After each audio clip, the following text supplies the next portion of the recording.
का question number 16। Okay, ready. कह रहे हैं कि किसी स्कूल के विद्यार्थियों को उनके समग्र शैक्षिक प्रदर्शन के लिए 7 नगद पुरस्कार देने के लिए 700 की राशि रखी गई है। यानी एक विद्यालय है, वहां के विद्यार्थियों को बताया गया कि अगर कोई आप अच्छा प्रदर्शन करते हैं, ठीक है, तो आपको क्या पुरस्कार दिया जाएगा। क्या दिया जाएगा? पुरस्कार। और उस पुरस्कार को देने के लिए 700 रुपए की रकम जमा की गई, यानी 700 रुपए को कलेक्ट किया गया, ठीक है। और ये कहा गया कि ये पुरस्कार 7 बच्चों को डिवाइड किया जाएगा। कितने बच्चों को? 7 बच्चों को दिया जाएगा। और कंडीशन ये कर दी गई कि जो भी पहला पुरस्कार है उससे अगला वाला जो पुरस्कार है 20 रुपए कम होगा। यानी पहला पुरस्कार मान लीजिए 100 रुपए है, तो उससे अगला वाला 80 रुपए, उससे अगला वाला 60 रुपए, इस प्रकार डिवाइड होगा। तो यहाँ पर जो कुल रकम है, ठीक है, तो हम लोग क्वेश्चन नंबर 16 से बात करते हैं। तो पुरस्कार देने के लिए कुल नकद राशि बराबर 700 रुपए, ठीक है। यानी टोटल जो रकम है वो 700 रुपए है। फिर इन्होंने कहा है 7 नगद पुरस्कार देने हैं। माना पहला दिया गया पुरस्कार बराबर x रुपए। कितने रुपए? x रुपए। मान लीजिए पहले जो विद्यार्थी था उसको x रुपए पुरस्कार के रूप में दिया गया। इसी प्रकार दूसरे सेकंड कर लो, यहाँ पे गया पुरस्कार बराबर x - 20 रुपए। इन्होंने कहा था कि जो भी पुरस्कार दिया जाता है वो पहले पुरस्कार से 20 रुपए कम है, इसलिए हम लोग इसे क्या करेंगे, x, पहला हमने x ले लिया और दूसरा जो होगा वो 20 इससे कम होगा ना, तो इसीलिए हमने x था ये, और x में से हमने क्या कर दिया, 20 कम कर दिया, क्योंकि ये दूसरा वाला है ना।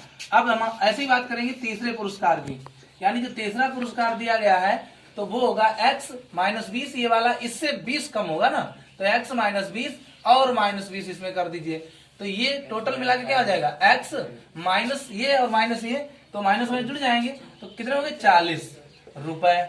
बात क्लियर हुई।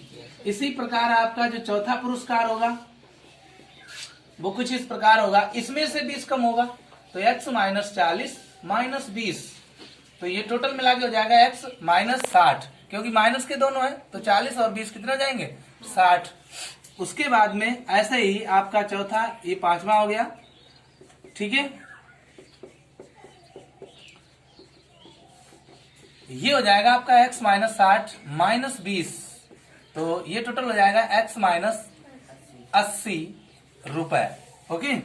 इसी प्रकार आपका जो छठा पुरस्कार है वो इस प्रकार हो जाएगा x - 80 - 20, ठीक है, तो ये हो जाएगा आपका x - 100 या कहें कि 100 रुपए।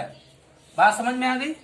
उसके बाद में इसी प्रकार जो सातवां पुरस्कार होगा वो कुछ इस प्रकार होगा x - 100 - 20, तो ये हो जाएगा x - 120 रुपए। ओके, बात समझ में आ गई कि नहीं आ गई।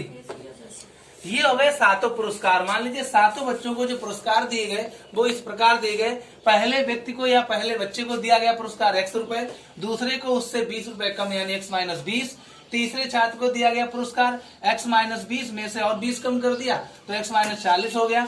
तीसरे छात्र को दिया गया x - 40 - 20 60 हो गया आपका। उसके बाद में इसी प्रकार ये x - 60 में 20 कम कर दिया x - 80 हो गया, x - 80 में से 20 गया x - 100 हो गया, x - 100 - 20। इस प्रकार आपका पहला, दूसरा, तीसरा, चौथे, पांचवा, छठे और सातवां, ठीक है, ये हुआ। अब हम लोग क्या करेंगे, प्रश्नानुसार यानी प्रश्न की कंडीशन में हमसे क्या कहा गया, ये कहा गया कि जो टोटल पुरस्कार दिया गया था सातों बच्चों को या 7 पुरस्कार जो दिए गए थे, वो टोटल जो रकम थी, जो टोटल राशि थी वो 700 रुपए थी।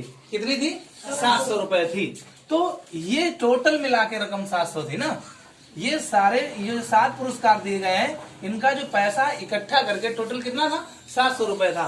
तो हम लोग पहला क्या है x, दूसरा यानी x प्लस ये वाला x माइनस 20 प्लस, फिर तीसरा ये वाला x माइनस 40 प्लस ये वाला है x minus 60 plus x minus 80 plus x minus 100, उसके बाद में प्लस x माइनस 120 बराबर 700। टोटल रकम कितनी है? 700। अब हम लोग क्या करते हैं, ये ब्रैकेट जो है ना इन्हें हटाते हैं। चलिए देखते हैं कैसे। x plus x minus 20 plus x minus 40 plus x minus 60 plus x minus 80 plus x minus 100 plus x minus 120 बराबर 700। अब हम लोग क्या करते हैं, x वाले पदों को जोड़ लेते हैं। तो 1 2 3 4 5 6 7 यानी टोटल मिला के हुआ 7x, ठीक है, प्लस अब देखो ये तो हमारा x वाले हमने पद जोड़ लिए, टोटल वाले ये पद जोड़ लो। देखो 20, ओके, ध्यान दे, और 40 60 और 60 120 120 और 80 200 और ये 300 और ये 420, टोटल हुए माइनस के 420, माइनस के 420 बराबर 700, बराबर 700। क्लोज करें इसे, आगे फिर देखते हैं।